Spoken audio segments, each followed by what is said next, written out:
Hey guys, I'm going to be showing you how you can create a custom biome in HYTALE. I will also be covering things like entity spawning, custom grass colors, and weather. Let's jump right in.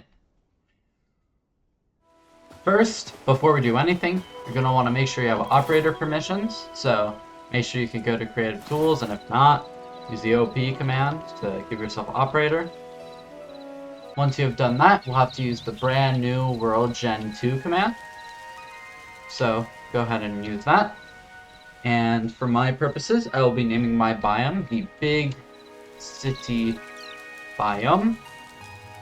And for pack name, I'll put in Big City Biome Pack. Well, I should know, Big City Pack. And for pack group, I will put kaplin 86, because I'm the group behind it. And we have biome template and world structure template. Make sure these are both set to basic. And then once we're done with that, hit launch. You'll find yourself be teleported to basic biome. And if you ever want to get here again, you can go through instances and you'll see this new big city pack tab where you can go to your biome from here. See ya.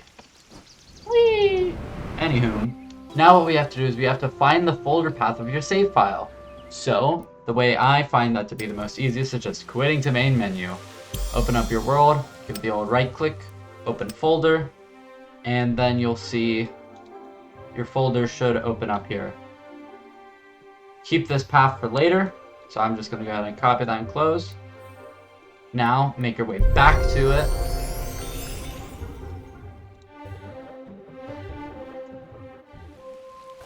Once you're back in your world, go to your instance, Big City Biome. Now what we're going to do is open up the asset node editor, hit open, and then throw in the path for your save. Go to mods, your mod pack, server, HYTALE generator, biomes, and then your biome, and click open. You should find something along the lines of this, as this is the basic biome in node form. To make sure this is working, go to HYTALE, open up a new viewport using this command, so viewport radius 5, and then go back. Instead of rock stone, we'll change this to rock basalt. Give out the old save using Control S, and you'll see that the ground is now basalt. Ain't that swell? Now let's go ahead and just change this back to rock stone for the time being. By default, the basic biome has these cube props it adds, but let's say we want to make it something different. Open up your node editor, make your way down to over here. This is how it's determining where these cubes are. And right here in particular is where it defines the actual shape of the prop itself. So we're going to remove this real quick. We're going to drag out a new prop, and as you can see there's a bunch of different types, some even being a locator prop, so you can stack multiple props on top of each other if you want. But anyways, I'm going to be using a prefab prop, which has a weighted prefab halves, which I will drag one of those out. And then here you can define a path for a prefab. So I will put, plants, jungle, crystal, medium, blue. Give out the old save. And you'll find there's now these things generating everywhere.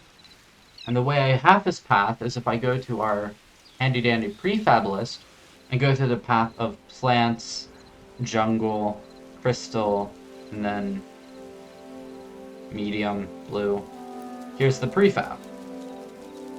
But let's say I want to do any color. Instead of it just being blue, we'll just have medium. Give that a try, shall we? Put that in. And no way, it's all the different colors. How cool. Now let's say you were to have your own custom prefab.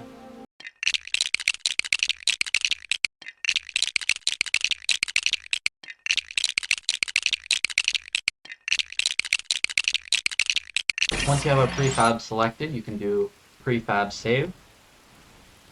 It'll give you this prompt here. You can choose your pack, so I'll do Big City Pack. Make sure you have a prefab folder in there too. So I will put buildings random hallway. Give that a save.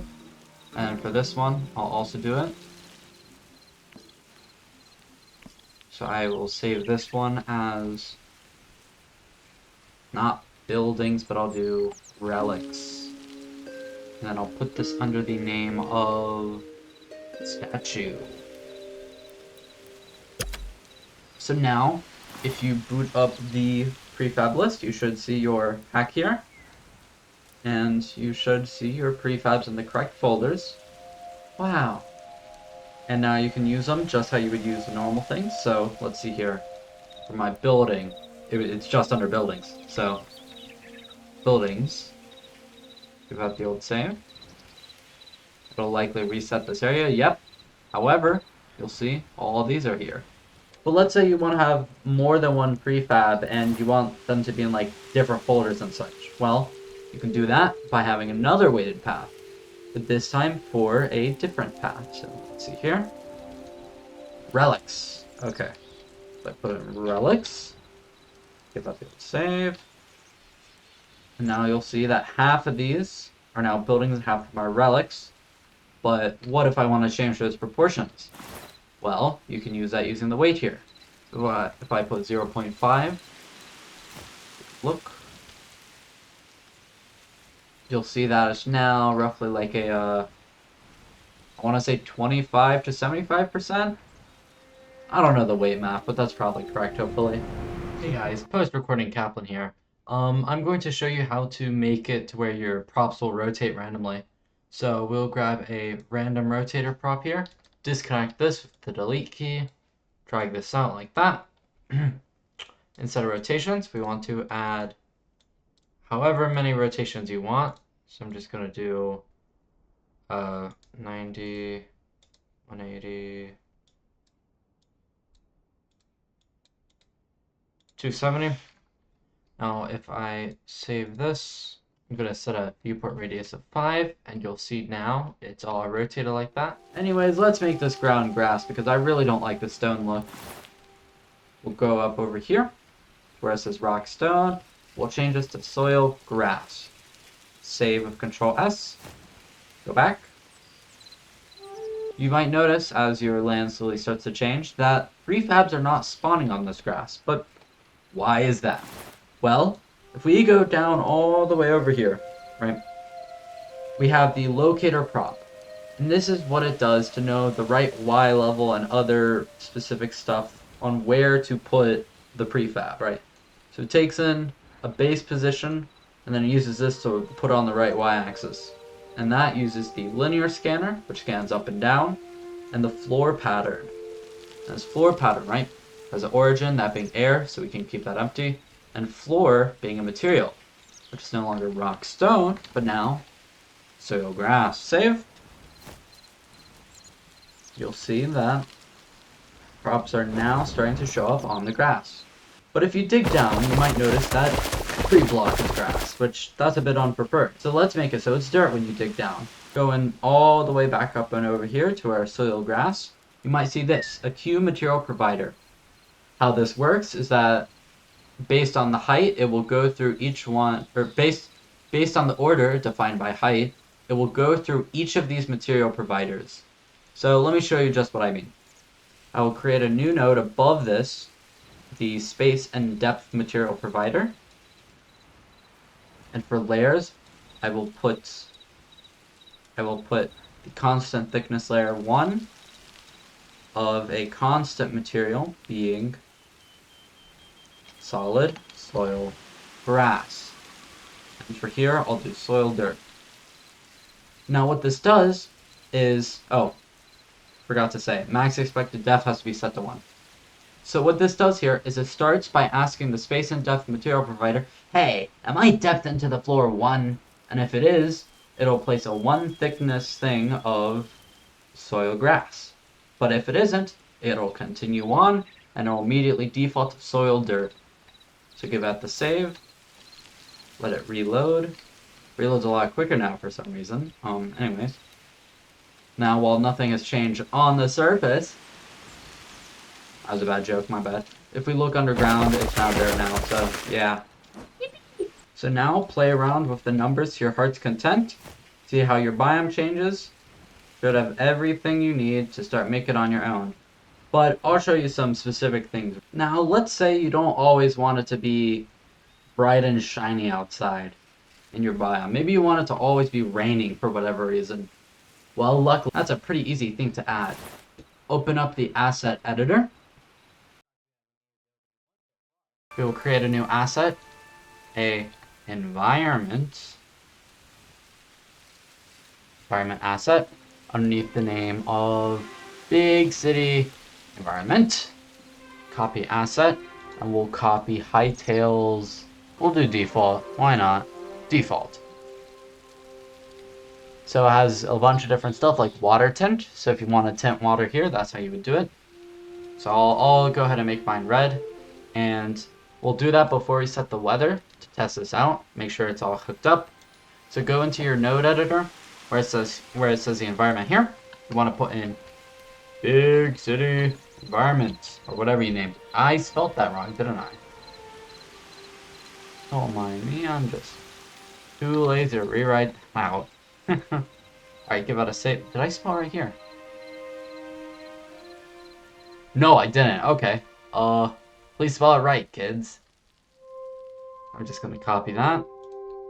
Paste it here. And now, if we go down here, place some water, you'll see that now. Water has red particles. And it's slightly different color, but not too noticeable given the fact it's still blue. Anywho, back to the environment. We will go to weather and go ahead and delete this pre-existing thing. Hit plus, add in the weather. So I'll be choosing zone for storm. Why not? Zone for storm.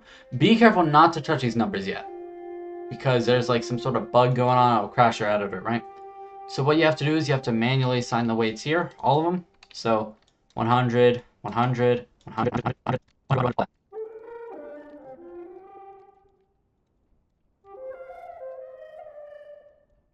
Once you're done, you can hit apply changes. Go back to editor and you'll see it's all filled up. Now, if we go into here, it appears to be storming. You can double check by doing weather set to something like cave goblin, whatever that is. Rain stops, but now if we do weather reset, it should set it back to that rain. Yep, just like that. So yeah, now you have rain. Ain't that fun? Now let's say you wanted enemies to spawn maybe. Open up the asset editor, and we're gonna create a new asset. This time it's a beacon NPC spawn. We will call this Big City Spawner. We'll go ahead and create it. There's a whole bunch of different things you can add here. But what we're mostly interested is in NPCs. So I'll go ahead and set that to be ID of HYTALE's critter. Well, mythic. That's funny. We'll do Yeti. Didn't know HYTALE had Yetis. We'll set a weight of 10. And then we have to go all the way over to environments. And then add our big city environment to it. So now, we give us a little save. Well, actually, you don't need to save us. It auto-updates. Never mind. If we go back into here, if I jump down on the ground, give it a second. I'm going to make this a lot quicker, I'm going to go back into here and set this to be max spawn NPCs to 99.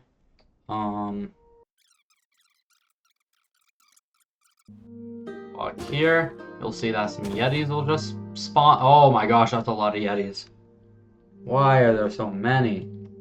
Anywho, we now have Yetis spawning around, so that's fun.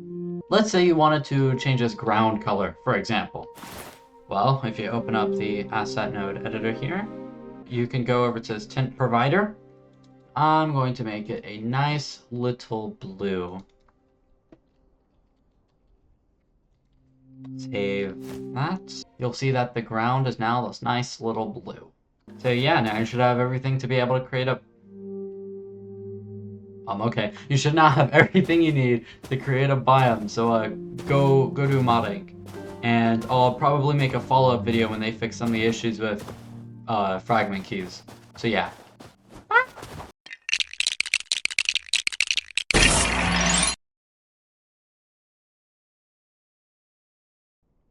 Hey guys, I'm going to be showing you how to.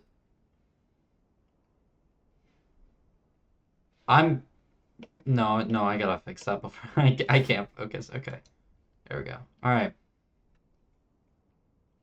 biomes, and then whatever the name of your biome was. I'm gonna hit open. What? Oh, twin. Why on earth? That's that's clearly there. What?